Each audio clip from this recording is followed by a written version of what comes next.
ये है talks news network और आप देख रहे हैं पॉलिटॉक्स, राजनीति का कच्चा चिट्ठा। अफगानिस्तान में तालिबान का कब्जा हो गया है और उस पर भारत में भी राजनीति तेज हो गई है। मंगलवार को संभल से समाजवादी पार्टी के सांसद डॉक्टर शफीकुर रहमान बर्क ने तालिबान का समर्थन करते हुए कहा था कि उन्होंने अपने देश को आजाद कराया है। ऐसा बयान देने पर अब उनके खिलाफ देशद्रोह का केस दर्ज हो गया है।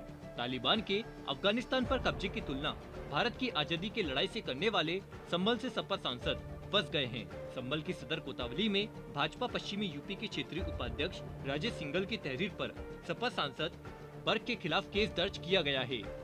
हालांकि कानूनी शिकंजा कसने और सोशल मीडिया पर ट्रोल होने के बाद समाजवादी पार्टी के सांसद शफीकुर रहमान बर्क अपने बयान से पलट गए हैं।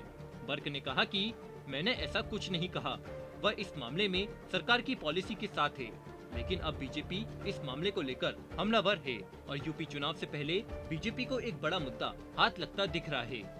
वहीं आपको याद दिला दे कि बर्क पहले भी विवादों में रह चुके हैं। उन्होंने संसद में वंदे मातरम का विरोध करते हुए सदन से वॉकआउट कर दिया था। दरअसल संभल के समाजवादी पार्टी के सांसद शफीकुर रहमान बर्क ने अफगानिस्तान में तालिबान पर कब्जे की तुलना भारत में ब्रिटिश राज से कर दी थी। बर्क ने कहा था कि हिंदुस्तान में जब अंग्रेजों का शासन था और उन्हें हटाने के लिए हमने संघर्ष किया, ठीक उसी तरह तालिबान ने भी अपने देश को आजाद किया है। तालिबान ने रूस, अमेरिका जैसे ताकतवर मुल्कों को अपने देश में ठहरने नहीं दिया।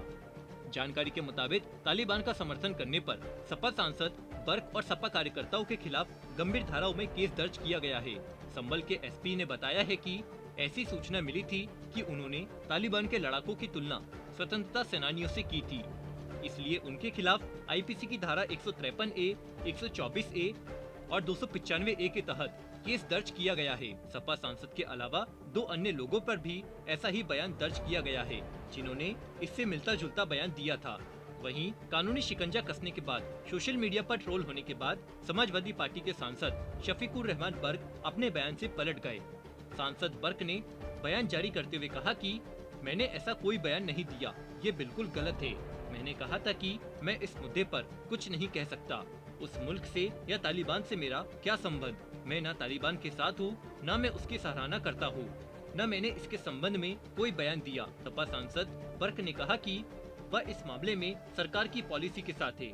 अपने बयान से पलटते हुए सांसद शफीकुर रहमान बर्क ने कहा कि तालिबान के मामले को लेकर मोदी सरकार की अभी तक कोई पॉलिसी सामने नहीं आई है।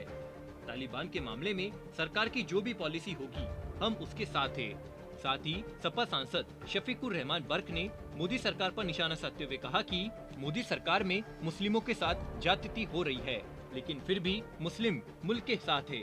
उत्तर प्रदेश सरकार द्वारा प्रदेश के जनपदों के नाम बदले जाने की कवायद पर कहा कि जिलों के नाम बदलने से हिंदुस्तान नहीं बदल जाएगा, हिंदुस्तान हिंदुस्तान ही रहेगा। बीजेपी की यह तुष्टीकरण की पॉलिसी उसे ले डूबेगी।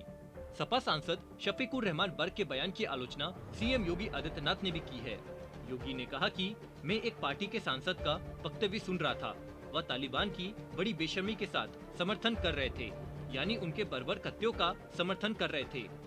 योगी ने तंज कसते हुए कहा कि हम संसदीय लोकतंत्र में बैठे हैं, कहां लेकर जा रहे हैं हम लोग?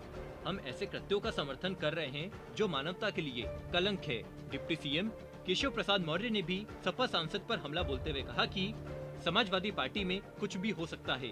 कुछ ऐसे लोग हैं जो जन गण मन नहीं गा सकते, कुछ तालिबान के समर्थक भी हो सकते हैं, कुछ अन्य लोग पुलिस द्वारा आतंकियों की गिरफ्तारी पर आरोप लगा सकते हैं।